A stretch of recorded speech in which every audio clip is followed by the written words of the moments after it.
Hello folks, welcome to Edupedia World. I am Abhinay Gupta. So today again we'll continue with the same topic that we were discussing in our previous lectures, which is the compromises and arrangements and amalgamations of the companies. And I will remind it to you in every lecture, every class that these are the provisions of Companies Act 1956, right? So what have we seen in our previous classes? We have seen section 391 to 393, section 394 and section 395. And we have seen that section 391 to 393 was the procedure for compromise and arrangement where the intervention of the court was present. So the court was the main body who had all the powers to direct and to do all the procedures. Section 394 was a similar section where again the power of the court was immense. The court's interference was at all levels. But section 395 was a relief from that cumbersome task and procedure where the sale of the shares or the takeover was the cause of the reconstruction.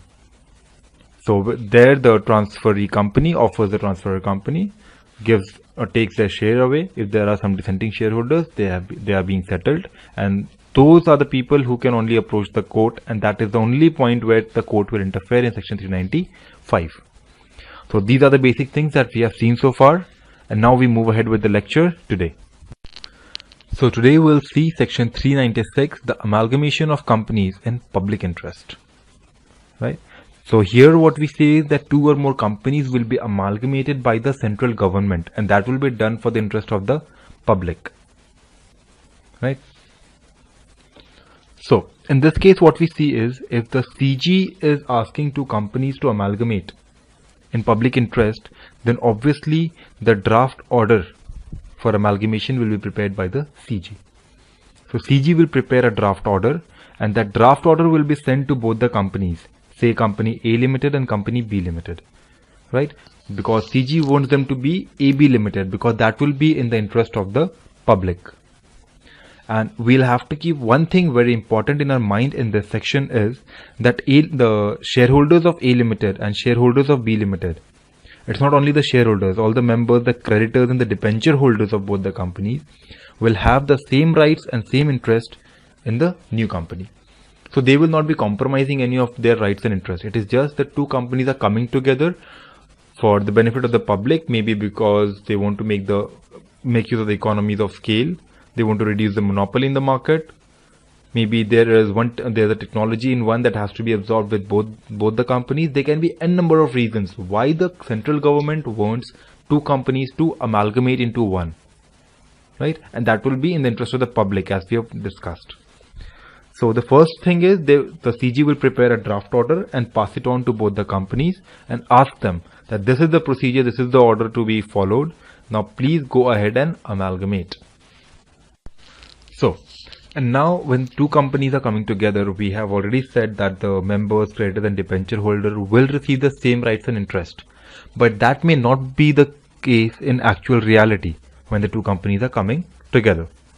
So if at any point of time the rights and interest of the shareholders, the creditors and the debenture holders or whosoever it is fall below what they possessed in the old company, right? If their interest gets reduced, then the CG has to make a compensation, right, to those companies, to those shareholders to match up to their previous position, because they have to be kept at par.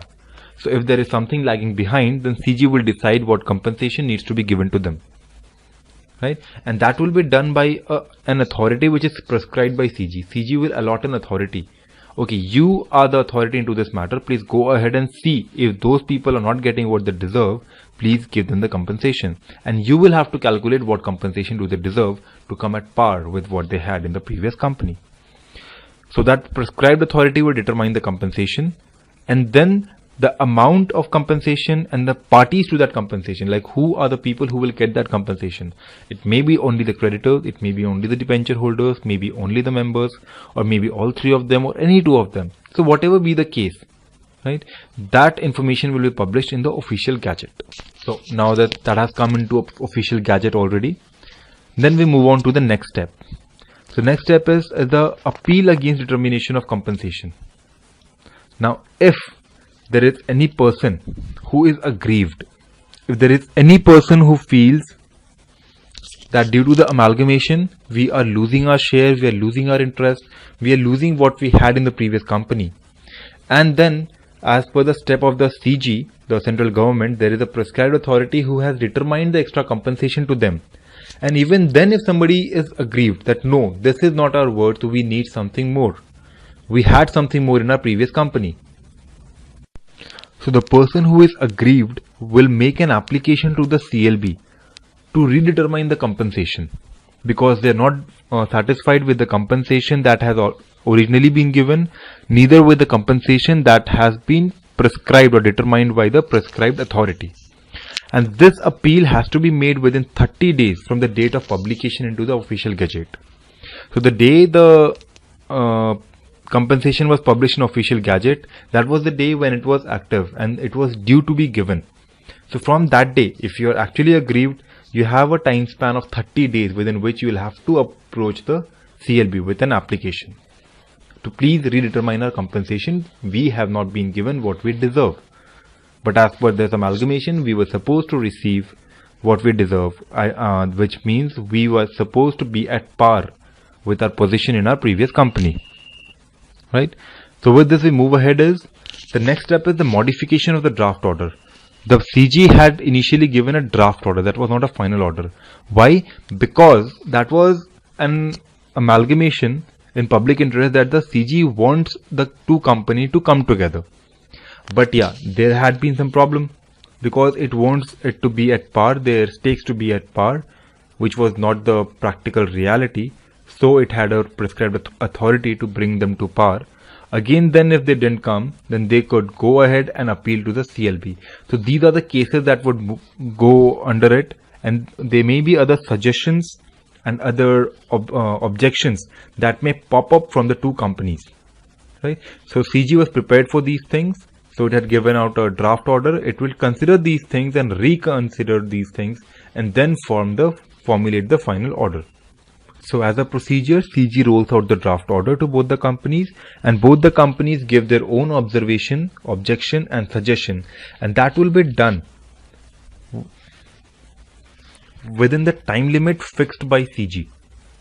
But CG cannot force them to give their objections and suggestions within 2 months. Like 2 months are the minimum period that has to be allowed to both the companies to go through the scheme, understand it, and then decide whether or not you need to come together. And then if you decide that you need to go ahead, please go ahead. Otherwise, if you have any objection or have any suggestion to make, you will be given a minimum period of 2 months to do so. And after that, CG will fix the time limit within which you will have to make that suggestion and observation, because CG will consider your observation, your objection and your suggestion, and also the order of the CLB when it determines the compensation, right, or when it modifies the compensation. These two things will be clubbed, will be understood, and will be incorporated into the draft order, and with that the final order will come into existence. So apart from these, what are the major highlights that has to be considered? That will be the interest of the public, because obviously it is being amalgamated for the interest of the public. So CG will have to consider whether or not this interest is being hampered at any point of time. Right? It should not be hampered. It should be workable, and it should solve the purpose of the interest of the public. Second is objections of the and suggestions of the company, the modifications made by CLB, and also that no pending appeals against any compensation should be present. Right? Because if there is any compensation which has been determined and the shareholders do not agree to it, they may make an appeal. So no appeal should be pending. When it has all been closed, the order of CLB has been received. Accordingly, the draft order will be modified and converted into the final order. Then after this, the final order of amalgamation is passed by the central government, incorporating the above changes, and this final order will again be published in the official gazette. Right? And that will be the date of its publication, will be the date of its action. Right? The final order is finally passed with some of the terms. Right? So with the order, there are some specific things that will be mentioned. One being the constitution of the new company, right? The order shall state the company's constitution, its property, power, rights, interest, etc. All these things about the basic constitution of the company will be mentioned, right, in the order. Second is the court's order will also specify that the legal proceedings of the suits that were pending for A Limited or B Limited, as per our example, will continue with AB Limited. That means the cases and the legal suits and proceedings for the old company, that is the transferor company, will be continued with the new company, which is the transferee company, right? And all the other measures which are consequential, incidental, and supplementary provisions will abide by the same and will be continuing with the new company. And that will be as per the discretion of the central government. Whatever it thinks to be necessary, it will be included, right? And finally, the order of the central government directing the amalgamation shall be placed in both the house of the parliament, right? That will be the final level of approval, right? So with that, we'll wind up the lecture today. So I think the entire topic was very clear with you people, because it was a simple procedure that was supposed to be followed, right? It has been done in the public interest. The two companies amalgamate, the compensations are decided, because the prime factor, the prime consideration is that the rights and interest of all the members, creditors and debenture holders needs to be intact. So accordingly, first they'll decide the compensation, they will re-decide it with the appropriate authority, they will re-decide it with CLB, right? It will consider all the objections and suggestions, all the decisions, and then draft out the final order, right, which will be published in official gazette, and there will be certain contents to it that we have discussed. So that will be all with the section and section 396, and that will be all for the lecture 2. So until we meet the next time in the next lecture, this is Abhinay Gupta signing off. Thank you.